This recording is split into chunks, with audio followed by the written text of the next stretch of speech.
met James Vickers when we were both about 12. We were next door neighbors, and I had been out in my backyard playing soccer by myself, kicking the ball against the fence. It was at this point I met James. It took me a little while to notice his little speckled face peering down at me from his bedroom window. When I spotted him, I waved. He waved back and opened his window to talk to me. We spoke about a lot of things: interests, favorite foods, favorite video games, all sorts.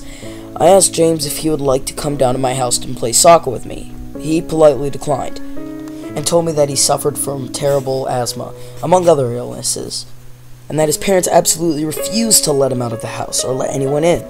He instead asked me if I had a Facebook account, and I said that he would add me on that. I checked my Facebook later that night, accepted James' friend request, and we got chatting. From that day on, that's pretty much how our friendship went. I would head off to school in the morning, finish up, come home, and get straight on Facebook to speak with James. That's the way it was for about 5 years. Unfortunately, though, James' illness got the better of him. He grew very sick. The inevitable happened, though. Hadn't spoken to James on Facebook for a few days. I'd spent some time in my back garden, too, waiting for him to open the window and let me know he was fine. He never did. Instead, his father came to my house one evening and presented me with a small invite to a funeral. He told us about how much you both had in common. His father told me, "You were his only friend as far as we know." The funeral was very touching. I did my best to hold back my tears, but completely lost it when Fields of Gold by Sting was played, as they took James' casket away. After the funeral in his honor, still dressed in my suit, I had a bit of kick around with the same soccer ball I had when I first met James, and had a beer in the back garden. It felt weird knowing that the room he used to speak to me in was now empty and unoccupied.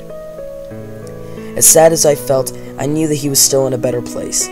A place where his afflictions would no longer bother him. His death had come so sudden, though. The funeral just hadn't done it for me. Perhaps I needed some kind of closure to let me know that James was truly gone, and wasn't coming back. So that night I logged onto Facebook one more time, opened up James' chat box, and typed, "Hello, James." At this point I realized how silly I was being, and promptly deleted the message before settling down on my bed. I left the computer on, just in case any of my other friends sent me a message. Something then happened that sent me a chill up my spine. The only light in the room was being emitted from the computer screen, and as I peered across the room, at James' chat box still open, I saw the words, "James is typing."